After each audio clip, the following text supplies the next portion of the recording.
보통 아이들은 빨리 어른이 되고 싶어 합니다. 그리고 자기가 어른이 되었다라고 하는 것을 주민등록증이 나온다든지 또 운전을 할 수 있다든지 술을 먹을 수 있다든지 이런 거 가지고 자기가 어른이 된 것처럼 그렇게 생각을 합니다. 주로 아이들이 어른이 되고 싶다라고 할 때 생각하는 건 뭐냐 하면 내가 이제 제한받지 않고 내 마음대로 뭘 했으면 좋겠다, 이런 생각할 때 어른이 됐으면 좋겠다라고 생각을 하는 거죠. 그러나 어른이 되어 보면 마음대로 할 수 있는 것보다 책임져야 할 것이 더 크다라고 하는 것을 깨닫게 됩니다. 그러니까 사실은 그걸 깨닫게 될 때, 내가 책임져야 될 게 많구나, 어른이 되는 게 힘들구나 라고 하는 걸 깨달았을 때 진짜 어른이 됐다고 이야기할 수 있겠지요. 요즘 많이들 보신 것 같은데 그 폭삭 소가수다라고 하는 드라마 보면 그 자녀들이 그렇게 얘기하잖아요. 그 아버지 어머니의 삶을 보면서 자기들이 커보니까 엄마는 어떻게 이런 걸 다 하고 살았대, 아빠는 어떻게 이런 걸 다 하고 살았대, 이런 이야기들이 대사가 거기 많이 나오는 것 같아요. 저희 아이들도 이제 많이 커서 큰 아이도 이제 살림을 따로 냈고 작은 아이도 멀리 떨어져서 이제 공부하고 있다 보니까 부모가 해줄 수 있는 일이 별로 없습니다. 그런데 이제 어떤 어려움들이 있으면 연락이 오지요. 이거 어떻게 해야 되고 하냐고 물어보는데 할 수 있는 게 알려주는 거죠. 그건 이렇게 하고 이런 거 찾아보고 이 정도를 얘기를 하는데, 그러니까 그런 얘기 많이 하더라고요. 아빠 어른 되는 거 힘든 거네, 어른 되려니까 힘드네, 이런 이야기를 하고 있습니다. 실제로 그렇습니다. 어른이 된다라고 하는 것은 이제 내가 책임져야 할 것이 점점 많아진다라고 하는 거지요. 청년이 되고 어른이 된다라고 하는 것, 자기의 삶을 책임지는 것인데 영적으로도 마찬가지입니다. 영적 청년이 된다라고 하는 것은 자기의 신앙을 책임진다는 겁니다. 근데 이 자기의 신앙을 책임진다는 것이 그냥 나만 다른 사람들한테 피해 안 주고 교회 와서 예배 잘 드리면 되지요, 여기에 머무르지는 않는 것 같습니다. 왜냐하면 하나님이 우리를 창조하신 이 세상의 원리가 그렇지 않기 때문입니다. 오늘 그 말씀을 좀 같이 나누어 보려고 하는데요, 우리 지난주에 생애 주기와 영적 이정표를 좀 비교하면서 어린아이, 영적 아이의 시기를 어떻게 지나는지, 그래서 발달 심리학에서 얘기하는 생애 주기에서 영아기부터 시작해서 유아기, 아동기, 청소년기까지를 영적 아이로 보는 게 맞는 것 같아요. 부모의 보호 아래 있는 거지요. 그러니까 이제 청소년기쯤 되면 자아 정체성은 자기가 어른이라고 생각하거든요. 이제 그러다 보니 나는 어른인데 나를 어른 대접 안 해줘서, 교회 안에서도 그게 있는 것 같아요. 신앙적으로도 내가 이제 어른이 된 것 같은데, 그런데 어른이 됐다라고 하는 것은 아까 말씀드린 것처럼 책임지는 건데요, 그 책임은 그냥 내가 내 삶을, 내 신앙을 책임지고 나 그냥 교회 나와서 나 주일날 교회 안 빠집니다, 이 정도는 아닌 것 같습니다. 그 이야기를 좀 보려고 하는데, 영적 청년의 시기를 생애 주기에서는 성년기라고 그렇게 표현을 하고 있어요. 성년기, 중년기, 노년기. 표현이야 중요하겠습니까? 저기 얘기하는 성년기가 영적 청년의 시기입니다. 그 영적 청년의 특징은, 저기 보면 성년기의 특징을 잘 작아서 안 보이실 수 있는데요, 시민의식과 그 역할이라고 되어 있습니다. 그러니까 민주시민으로서, 한 사회의 시민으로서의 의식을 가지고 내가 이 사회에 책임을 지고 살아가는 시민이다라고 하는 의식을 가지고 그 역할을 수행할 때 그 사람을 어른이다, 성인이다 라고 이야기할 수 있다라고 하는 거고요. 영적으로도 마찬가지인 것 같습니다. 영적으로도 교인의 의식, 성도의 의식과 그 역할을 감당할 때 그 사람이 영적 청년이라고 이야기할 수 있는데요, 이걸 영적 이정표로 보면, 그림 보여주시면은요, 저기 노란색으로 되어 있는 부분, 자립신자 그리고 사역 준비자라고 되어 있는 저 노란색의 부분이 영적 청년인데, 자립신자는 뭐라고 써 있냐면 하나님 나라 복음을 누리는 삶이라고 되어 있고요, 또 사역 준비자는 하나님 나라 복음을 나누는 삶이라고 되어 있습니다. 자립신자라고 하는 것은 말 그대로 내 신앙을 내 스스로 책임질 수 있다라고 하는 거지요. 그래서 자립신자, 특별히 청년기 때에 자기 정체성과 영적인 책임감을 갖습니다. 자기 정체성이라고 하는 건 뭘까요? 그리스도인이라고 하는 정체성입니다. 정체성을 갖는다라고 하는 게 뭘까요? 그냥 단순히 난 그리스도인이야 이게 아니고요. 그 역할에 대해서 분명히 깨달아 알고 또 실제로 그런 역할을 하며 살아가는 것을 자기 정체성이라고 이야기할 수 있을 겁니다. 다른 이야기로 하면 그리스도인으로 산다라고 하는 것이, 내가 예수를 믿으며 산다라고 하는 것이 나에게 있어서 분명하냐. 한번 이 시간 여러분 스스로에게 질문해 보셨으면 좋겠습니다. 나의 그리스도인으로서의 자기 정체성은 뭡니까? 그냥 단순히 나는 교회 다닌다, 나는 매주일 교회 간다, 이것만 가지고 내가 그리스도인으로서의 자기 정체성을 가지고 있다고 이야기할 수 있을까요? 왜냐하면 그게 내가 그리스도인이라고 하는 나의 삶을 설명할 수 있어야 되잖아요. 보여줄 수 있어야 되잖아요. 조금 다른 말로 이야기하면요, 교회 안 다니는 사람과 나는 어떠한 차이가 있습니까? 내가 주일날 교회 나와서 예배 드리는 것 말고는 아무 차이가 없다. 그러면 그걸 가지고 그리스도인이라고 이야기할 수 있을까요? 그럴 수 없을 것 같습니다. 그리스도인이라고 하는 건 삶의 주인과 삶의 목적이 바뀌는 거잖아요. 삶의 주인과 목적이 바뀐다고 자꾸 우리가 이야기하는 이유가 뭡니까? 삶의 근본이 바뀌었기 때문에 그 삶으로 드러나는 모든 삶의 모습이 때때로는 비슷할 수도 있어요. 착한 일도 많이 하고 다른 사람도 도와주고 그럴 수 있는데, 교회 안 다니는 사람도 그렇게 한다고요. 예수 안 믿는 사람도 한다고요.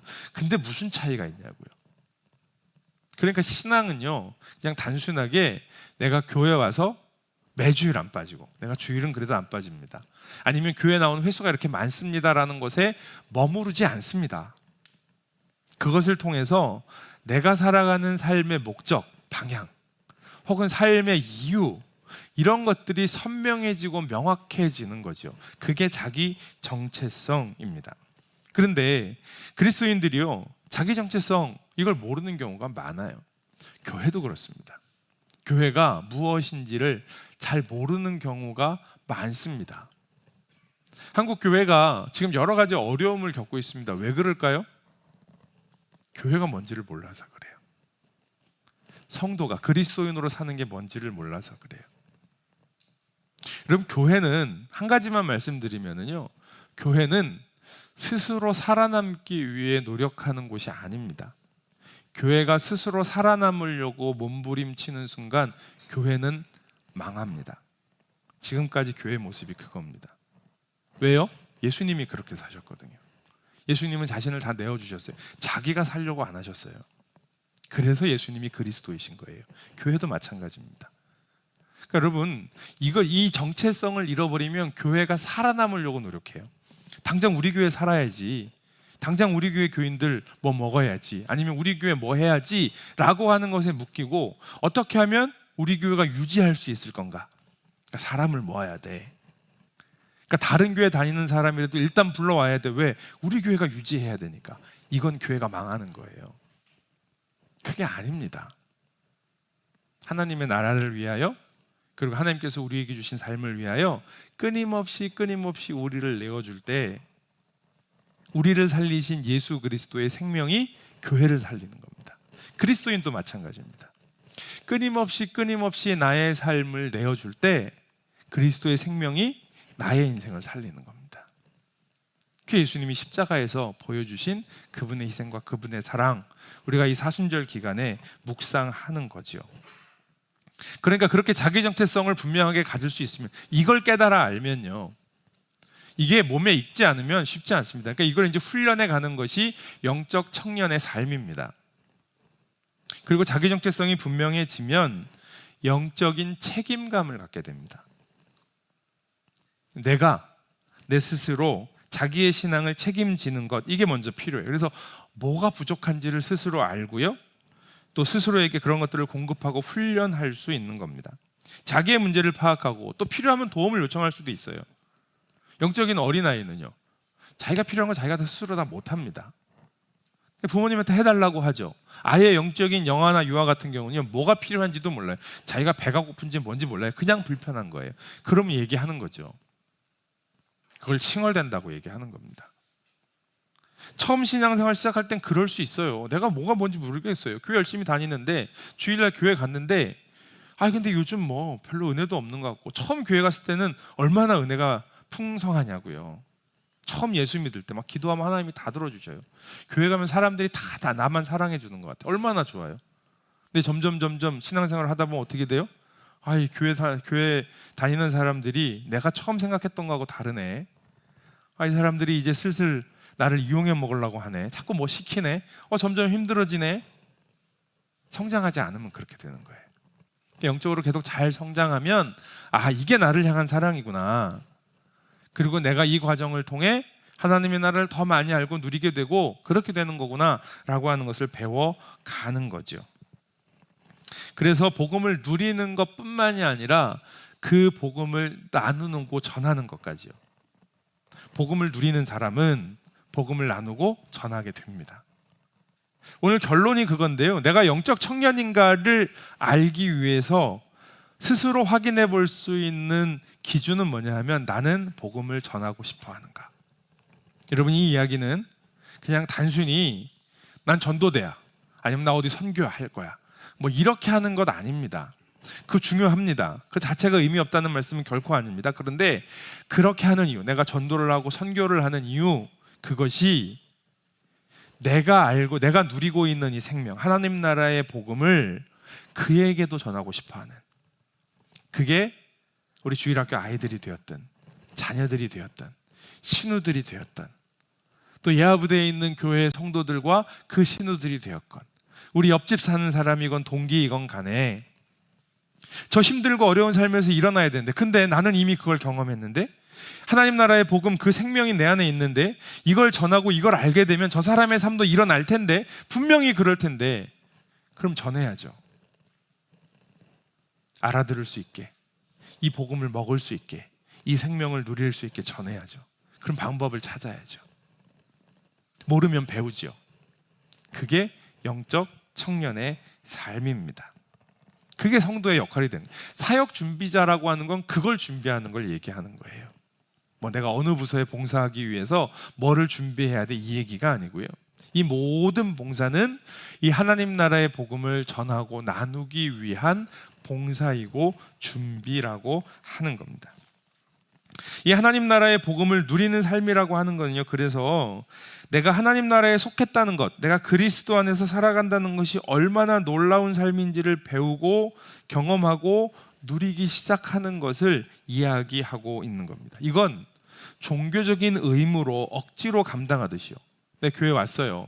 그랬더니 이제 내가 구원받았대요. 근데 이제 구원받았으면 주일날 예배 빼먹으면 안 됩니다. 성경 읽어야 돼요. 기도해야 돼요.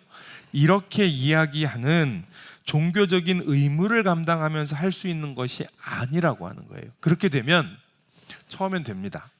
근데 우리 다 경험했어요. 조금만 지나면 어떻게 돼요? 지쳐요. 재미가 없습니다. 교회 오는 것, 또 교회에서 봉사하는 것, 말씀을 묵상하고 기도하는 게 재미가 없습니다. 그런데 여러분, 교회와 예배를 드리고 봉사하고 성도가 교제하고 말씀을 묵상하고 기도하는 게 왜 해요? 하나님의 생명이 그 안에 있기 때문에 하는 거예요. 복음이 그 안에 있기 때문에 하는 거예요. 맞죠? 잘 모르시겠어요? 네. 맞습니까? 아닙니까? 맞지요. 맞지요. 네.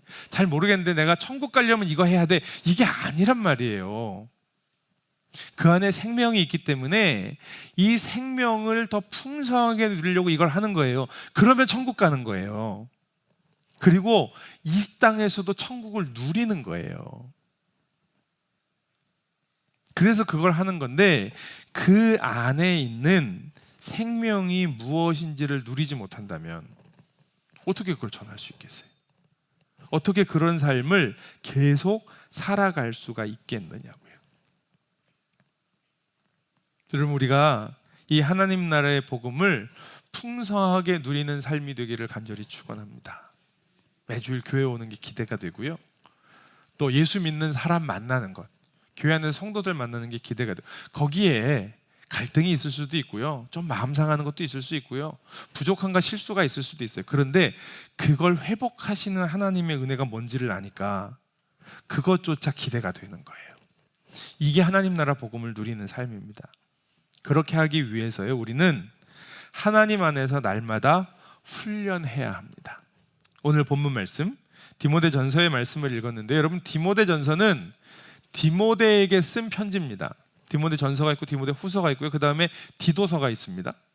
디모데라고 하는 사람, 디도라고 하는 사람에게 쓴 편지인데, 이 디모데와 디도는 어떤 사람이냐면 바울이 세운 목회자입니다. 바울이 전도여행을 하면서 바울이 세운 목회자, 그들에게 어떻게 영적으로 성장할 것인가, 어떻게 우리의 신앙을 성장시켜 나가야 될 것인가를 이야기한 거죠. 그래서 이 책들을 묶어서 목회서신, 목회자에게 쓴 편지라고 이야기합니다. 그러니까 디모데 전후서와 디도서는 우리 평신도들이 함부로 읽으면 안 되는 책입니다. 예. 그렇지 않겠죠? 예. 목사님 3권 빼주셔서 감사합니다. 성경이 그렇지 않아도 부담인데, 여러분, 목사만 누리라고 이 성경책에다가 디모데 전후서와 디도서를 끼워 놨겠습니까? 그럼 빼죠. 그 하나님이 여기다 끼워 놓으신 이유는 우리 모든 성도를 양육하고 돌보고 키워나가는 이 일을 통해 하나님 나라의 영광을 누리라고요. 그래서 그냥 단순히 우리는 성도니까, 평신도니까 영적인 어린아이에 머물러 있으면 돼, 이게 아니라는 거예요.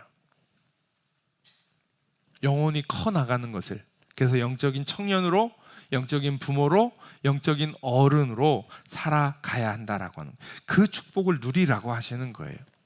여러분, 정말 목회자가 누리는 축복이 있습니다. 매주 말씀을 전해야 되고요, 그래서 말씀을 연구해야 되고요, 그 말씀을 연구하면서 제가 받는 은혜가 있단 말이에요. 그걸 누릴 수 있으니 얼마나 큰 은혜예요. 전하면서도 정리도 해요. 그러니까 얼마나 저한테 큰 은혜예요. 그렇다고 우리가 돌아가면서 설교할 수는 없지만, 네. 그러나 성도를 돌보고요, 생명을 전하고 그 생명이 자라나는 것을 함께 목격하고 경험하는 이 영광은요, 우리 모두가 다 누릴 수 있습니다. 저는 말씀을 전하는 것을 통해서요, 우리 장로님들은 성도들을 돌보는 것을 통해서, 우리 찬양대는 찬양하는 모습을 통해서, 예배를 안내하시는 분들은 안내하는 걸 통해서, 주일학교 교사들은 아이들에게 복음을 전하면서, 인도자님과 구역장님들은 구역 식구들을 돌보면서, 그렇게 하나님의 사람들이 그 영혼이 커 나가는 것을 보는 거지요. 이게 큰 은혜이고 축복이라고 하는 겁니다. 그렇게 하기 위해서요, 먼저 훈련이 필요합니다. 디모데전서 4장 6절과 7절 말씀을 한번 읽어보겠습니다. 같이 읽겠습니다. 시작. 내가 이것으로 형제를 깨우치면 그리스도 예수의 좋은 일꾼이 되어 믿음의 말씀과 내가 따르는 좋은 교훈으로 양육을 받으리라. 망령되고 허탄한 신화를 버리고 경건에 이르도록 내 자신을 연단하라 그랬습니다. 여러분, 경건에 이르도록 내 자신을 연단하라, 훈련하라, 그렇게 이야기를 했습니다. 우리가 하나님 나라 이 복음을 누리기 위하여 끊임없이 훈련하는 것이 있어야 한다라고 하는 겁니다. 그러니까 여기에만이 아니고요, 바울의 편지를 보면, 또 성경을 보면 하나님의 사람들에게, 하나님의 백성들에게 말씀하시는 게 뭐냐면 훈련이에요. 그리스도의 지경에 이르도록, 그리스도를 따라, 그리스도 안에서 하나님의 말씀으로 끊임없이 훈련하라고 이야기합니다. 여러분, 교회는 정말 훈련하는 곳이에요. 한번 보십시오. 다른 종교보다 특별히 교회는요, 기독교는, 개신교는 더 그렇습니다. 우리 기독교는 훈련하고 말씀을 공부하고 훈련하는 일에 굉장히 열심입니다. 심할 정도로요. 왜 종교개혁했어요? 말씀을 연구하고 공부하게 못하거든요. 그러니까 안 되겠다고요. 그냥 종교라고 하는 이 수레바퀴 안에다 집어넣어 놓으면, 그러면 마치 신앙이 크는 것처럼 그렇게 이해해요. 아니라고요. 성경에는 끊임없이 우리에게 경건에 이르도록 내 자신을 훈련하라, 연단하라 라고 이야기하고 있으니까요, 그렇게 훈련하는 것이 맞다는 거예요. 여러분, 우리가 우리의 신앙이 성장하지 않는다면, 이게 지난주에 영적 아이, 오늘 영적 청년, 다음 주엔 영적 부모와 어른에 대해서 말씀을 나눕니다. 여러분, 이것을 나누는 이유는 내가 어디에 있는지를 확인하는 것이 필요하고요. 또 하나는 내가 그 과정을 진짜 잘 보내었는지, 처음 신앙생활 하실 때 영적 아이의 그 시간들을, 그 과정들을 잘 보내셨냐고요. 충분히 사랑을 받고요, 또 영적인 양식을 먹고요, 신앙적인 습관들을 잘 형성하고, 그 내 인생의 목적이 무엇인지, 내가 그리스도인을 한다는 것이 무엇인지를 배워가고, 그러면서 영적 청년이 되어 가는 거죠. 그 모든 과정, 그리고 영적 청년이 되어서도 그렇게 보게 된 하나님의 나라. 그러니까 영적 청년의 단계 정도까지 오게 되면 그리스도인의 정체성이 분명해집니다. 그러니까 예수 믿고 사는 게 뭔지 알겠다는 거예요. 그런 말씀들 많이 하세요. 목사님이 이제 내가 예수 믿고 사는 게 뭔지는 알겠습니다. 근데 쉽지 않습니다. 어렵습니다. 그렇게 사는 일이, 근데 이거 쉽지 않네요. 어떤 분은 말씀하시기를, 목사님 이거 되게 어려우네요. 겁이 좀 나는데요. 내가 이렇게 할 수 있을까? 시간도 엄청 많이 들여야 될 것 같아요. 노력도 엄청 많이 해야 될 것 같아요. 지금보다 성경 공부 더 많이 해야 될 것 같아요. 이렇게 할 수 있을까? 라고 하는 거죠. 당연합니다. 그 질문이 드시는 게. 질문이 없는 게 이상한 거 아니겠습니까? 어른이 됐습니다. 성인이 됐어요. 그런데 내가 옛날처럼 그냥 뭐 먹고 싶으면 엄마한테 해달라고 하고, 뭐 힘들면 아빠한테 해달라고 하고, 그래서 되어서 그냥 살아가는데 나는 성인이야. 그 사람이 성인된 삶을 제대로 살아갈 수 있을까요? 없지요. 이렇게 해야 됩니다. 부담이 확 오는 거죠. 그래서 아이들이 꿈을 뭐라고 얘기합니까? 내 꿈은 재벌 아들이 되는 게 꿈인데 우리 아빠는 재벌이 될 노력을 안 하시는 것 같아요. 뭐 이렇게 얘기를 한다는 우스갯소리가 있잖아요. 어른이 안 되는 거죠. 아직 철이 없는 거죠. 초등학교 때, 중학교 때는 그렇게 얘기해도 됩니다. 이제 고등학생쯤 됐는데 아직도 그 소리 하면 저 혼나야죠, 뭐. 예. 청년이 됐는데도 그런다고요? 큰일 날 일이죠. 우리나라의 20대에서 40대까지의 성인들 중에 어디 통계해 보니까 한 절반이 캥거루족이라고 그래요. 캥거루족 아시죠? 캥거루처럼 부모 안에 들어가 있는. 무슨 얘기냐면 40대, 20대에서 40대 정도 됐는데 경제적으로 독립하지 않고 여전히 부모님의 그늘 아래, 또 심리적으로도 독립하지 않고, 이게 부모님께 내가 힘들고 어려운 일이 있을 때 도움을 요청하고 또 방법을 구하고 하는 것과는 좀 다른 것 같아요. 글쎄 뭐 그런 거 아닐까요? 그냥 자기 힘들고 어렵다고 부모님한테 감정 다 쏟아내버리고 뭐 이렇게 하면 독립 못한 거죠. 그렇게 살아가는 그런 성인들이 많이 있다라고 얘기를 하는 거예요. 영적으로도 마찬가지입니다. 그래서 훈련을 해야 됩니다. 어떻게 훈련하냐? 6절 말씀에 보시면 믿음의 말씀과 좋은 교훈으로 양육을 받으라고 이야기하고 있습니다. 그러니까 이 하나님의 말씀에 있다고요. 이 안에 우리가 어떻게 하나님 주신 하나님 나라의 복음을 누리며 살아갈 수 있는지, 어떻게 예수 믿는 진짜 복을 누리며 살아갈 수 있는지, 교회 나와서 예배 드리는 게 왜 이렇게 교회는 나를 힘들게 해, 이게 아니고요. 그게 얼마나 기쁘고 감사한 일인지, 그것을 누리며 날마다 복된 신앙생활을 할 수 있는지, 그 여기에 있다고요. 믿음의 말씀과 좋은 교훈으로. 그러니까 이 말씀을 공부하시는 게 당연하지 않겠습니까? 이 세상을 살아가며 내가 있는 곳에서 열심히 최선을 다하여 내 아이에게 주어진 일에 전문성을 가지고 열심히 노력합니다. 그렇게 평생을 살아오셨잖아요. 그런데 예수를 믿는 일, 하나님 나라의 복음을 가지고 있는 이 안에 생명이 있다라고 하는 걸 우리가 이미 알고 있는데, 그래서 거듭난 삶으로 살아오잖아요. 어린 아이가 되었어도 이미 새로운 생명으로 들어왔다고요. 그러니까 우리가 신앙생활하는 이유를 새로운 생명 안으로 들어왔으니까 끝이라고 생각하면 이런 얘기가 귀에 안 들어오는 거야. 자꾸 왜 목사님은 이렇게 자꾸 힘들게 하려고 하냐. 풍성한 삶으로 초대하라고 해서 했더니 첫걸음 하라고 하고, 첫걸음 끝났더니 또 기초하라고 하고, 그거 했더니 입금이 하라고 하고, 그거 끝났더니 공동체 하라고 하고, 공동체 하려고 했더니 나중에는 리더 되라고 하고. 언제까지예요? 예, 주님 부르실 때까지요. 가는 겁니다. 왜냐하면 그 다음에 더 놀라운 복이 있으니까요. 예수 믿고 복을 누리셨냐고요? 구원받은 복이 내 안에 있냐고요? 그러면 그 복보다 훨씬 더 크고 놀라운 복이 그 다음 단계에 있다니까요. 성경 공부하고 말씀을 들었어요. 그런데 은혜 받았으면, 그런 데가 있는 말씀을 집중해서 공부하면 더 큰 복이 있다니까요. 이 말씀을 전해보면 더 큰 복이 있다니까요. 내가 사람을 책임지고 키우려고 하니까 힘들고 어렵지만 더 큰 복이 있다고요. 그렇게 나아가는 것이 영적인 성장입니다. 그러니까 그것을 위해 믿음의 말씀과 좋은 교훈으로 계속해서 나를 훈련하는 거죠. 그러면서 피해야 할 것, 주의해야 할 것이 있습니다. 그게 뭐냐면 7절인데요.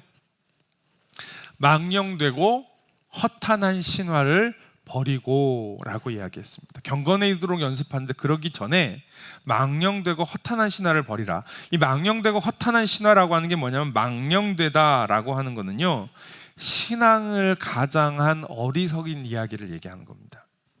신앙을 가장한 어리석은 이야기. 허탄한이라고 하는 것은 영적 무기력을 이야기합니다.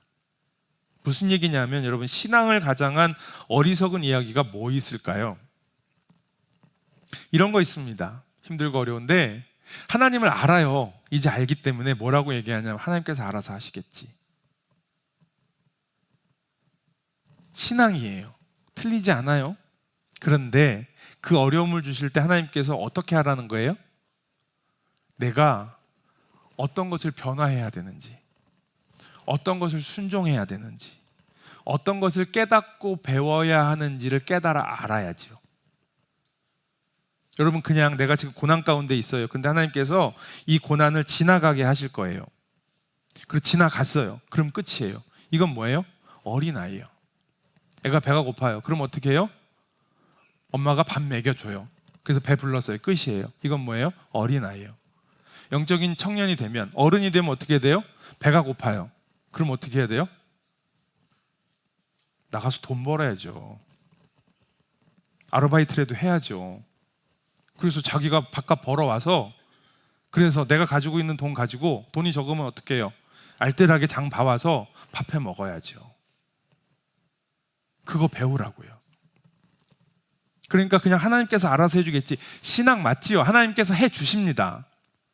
하나님의 뜻과 하나님의 계획을 따라 이루어 가시는데, 그걸 통해서 내가 무엇을 배워야 되고 어떻게 성장해야 되는지를 알아야 된다고요. 그러니까 어려움을 겪으면 뭐라고 얘기하냐면, 기도하면 되지.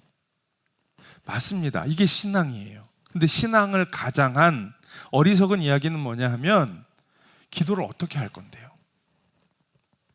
또 하나님 저 살려주세요 라고 기도했어요. 그걸로 기도의 전부가 아니란 말이에요. 하나님은 이 고난을 통해 나를 어떻게 살리시기를 원하시는지 기도하면서 배우는 겁니다. 이게 성숙한 신앙입니다. 그러니까 여러분, 망령된 신화, 신앙을 가장한 어리석은 이야기는 어떻게 되냐 하면 허탄한 신화가 됩니다. 허탄한 신화가 뭐냐면 영적 무기력인데요. 하나님께서 알아서 해주시겠지. 그리고 내가 어떻게 변화되어야 할지. 기도하면 되지. 그리고 기도 안 해요. 기도를 해도 하나님 그냥 살려주세요, 살려주세요 이것만 하고 말아요. 그러니까 기도할 때는 속이 시원한 것 같은데 돌아서면 어떻게 되는 거예요? 답답한 거예요. 하나님 해주시는 일 없는 것 같으니까. 그러면 허탄한 신화, 영적인 무기력에 빠집니다. 그럴 때 뭐라고 얘기합니까? 기도한다고 되냐? 이렇게 되는 거예요. 이것들을 피해야 합니다. 그러기 위해 영적인 훈련을 하는 겁니다. 그래서 성경 공부하고 그래서 기도하시는 거예요. 그렇게 하면서 하나님은 살아계시다고요. 하나님은 분명히 우리의 삶 가운데 일하시는데 그 하나님이 어떻게 일하시는지를 배워가는 것, 그것이 영적인 청년으로 살아가는 겁니다. 그렇게 살아가면 8절 말씀을 보시면 금생과 내생에 약속이 있다고 이야기합니다. 경건의 훈련은 범사에 유익한데요, 지금의 살아가는 삶과 앞으로 오실 하나님의 나라, 완성될 하나님 나라 가운데 우리에게 주시는 유익이 있다고요. 이게 예수 그리스도의 말씀, 믿음의 말씀과 좋은 교훈으로 훈련하고 연단하고 배워가는, 자라가는 사람들에게 주시는 유익이라고 하는 거예요. 어떻게 그럴 수 있습니까? 우리 10절 말씀만 같이 보겠습니다. 10절 말씀 같이 보겠습니다. 시작. 이를 위하여 우리가 수고하고 힘쓰는 것은 우리의 소망을 살아계신 하나님께 두미니 곧 모든 사람들이 특히 믿는 자들의 구주시라. 아멘. 자, 여기에 보면 이를 위하여 우리가 수고하고 힘쓰는 것은, 이렇게 경건의 훈련, 영적인 훈련을 하는 것은 우리의 소망을 살아계신 하나님께 두기 때문이라는 거죠. 그러면 훈련할 수 있습니다. 내 소망이 하나님께 있으면 이 영적인 훈련을 하는 것이 당연하겠지요. 여러분, 내가 군생활 잘하는 것이 내 소망이 되면, 그러면 나에게 주어진 임무를 하기 위해 열심히 훈련하고 그 업무를 익히겠지요. 아이를 키우는 것에 내가 소망에 두고 아이를 잘 키우고 좋은 사람 될 수 있도록 키우려고 하니까 아이 키우는 일에 열심을 내고 거기에 소망을 두니까 그 일을 할 수 있겠지요. 좋은 가정을 이루는 것이 내 인생의 목적이 되니까 거기에 소망을 두니까 내가 좋은 엄마, 좋은 아빠, 좋은 남편, 좋은 아내가 되게 하겠지요. 그러면 예수 그리스도의 생명으로 살아가는 것이 나의 소망이 된다면 거기에 시간을 쏟는 것은 당연한 일이죠. 말씀을 공부하고 기도의 훈련을 하고 사람을 섬기고 사람을 돌보고 이렇게 하는 일을 하는 것이 당연한 일이겠지요. 거기에 시간을 내겠지요. 바빠서 시간 못 내시겠습니까? 진짜 중요한 일이 뭔데요? 언제까지 바빠서 시간 못 쓰실 거냐고요. 내가 그렇게 바빠하는 일이 도대체 뭔데요? 정말 내 인생에 의미가 있습니까? 그 일이 내 인생 책임져 줄 것이라고 하는 그 믿음이 있으세요? 그러면 그 일 하세요. 아닐 거려. 그냥 시간을 소일하기 위해서 하시는 일인데 거기에 목숨 거시겠어요? 아니면 내 인생이 지금의 금생뿐만이 아니라 내생까지도, 앞으로 올 삶까지도 책임지실 하나님 나라의 복음에 정말 능력이 있고 거기에 생명이 있다고 생각하면 어디에 내가 시간을 쏟아야 되는데요? 3개월만 아니고요. 한 5년은 좀 해보실 만하지 않습니까? 너무 끔찍하세요? 그렇지 않으세요? 한 5년은 정말 말씀에 내가 집중해서 시간을 좀 쏟아보고요. 정말 이 안에 생명이 있는지요. 그리고 그 생명이 진짜 내가 머리가 아니라 나의 삶으로 경험하고 누리며 살아가고 있는지. 저는 갈 건데 한 5년은 해보시라고요. 그래도 안 되면 어떡해? 그러면 더 열심히 하셔야죠. 뭐 어떡해요? 그래도 안 되면 그만두시라고 못 하겠는데, 안 될 리가 있습니까? 하나님의 말씀이 생명이 있는데 그 안에 놀라운 생명이 있겠죠. 여러분, 이렇게 하나님 나라의 생명을 누리시는 분은요, 그 생명을 나누게 됩니다. 전하게 됩니다. 왜냐하면 내 안에 생명이 있으니까요. 그러니까 우리가 영적인 청년으로 살아가고 내 삶을 책임진다라고 하는 건 여기서 그냥 예배 드리는 것에 머물지 않고요, 이것을 자꾸 나누고 전하게 됩니다. 그래서 11절 말씀에 보면 너는 이것들을 명하고 가르치라. 이건 단순히 목회자에게만 하는 일이 아닙니다. 어떻게 명하고 가르치냐면 12절 마지막에 믿는 자에게 본이 되어라고 이야기합니다. 내 삶이 본이 돼요. 그리고 15절 말씀에 보시면 너의 성숙함을 모든 사람에게 나타내게 하라 라고 말씀하고 있어요. 여러분, 이 성숙함은 내가 도덕적으로 신앙적으로 교회 생활에 있어서 이만큼 좋아져야 하는, 그걸 이야기하는 게 아닙니다. 그걸로 이야기하면 늘 우리는 저 앞에서 주눅이 들어요. 바울이 디모데나 디도를 주눅 들게 하려고 이 얘기를 하겠냐고요.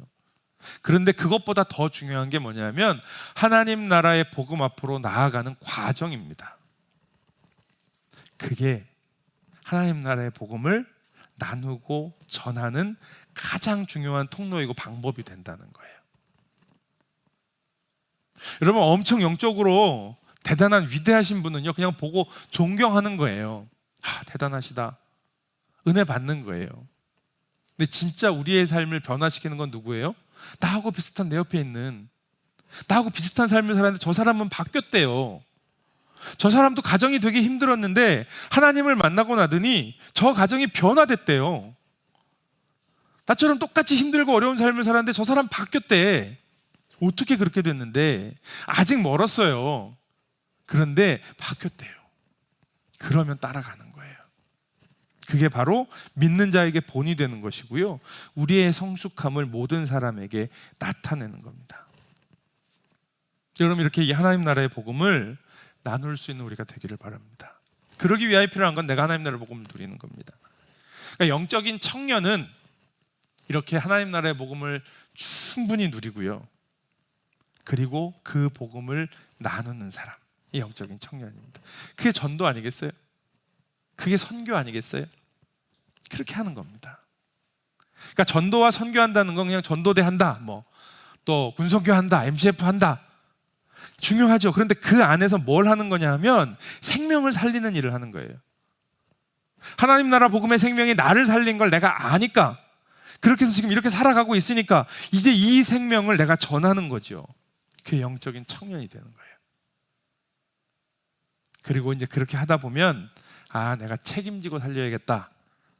다음 주에 이제 영적 부모 되는 겁니다. 사랑하는 성도 여러분, 하나님 나라의 복음으로 우리를 부르셨습니다. 그리고 잘 모르겠다. 교회는 다니는데 뭐가 잘하는 건지, 열심히도 해봤는데 잘 안 되는 것 같기도 하고, 이제 그만큼 하면 됐지 뭐. 그렇게 머물러 있다면 여러분, 다시 한번 우리의 영적인 성장을 점검해 보시기 바랍니다. 그리고 우리가 가야 할 바가 어디인지 분명히 깨달아 알고요, 그리고 그 길을 향하여 한 걸음 한 걸음 나아가는 우리 모든 성도님들 되시기를 주님의 이름으로 간절히 축원합니다.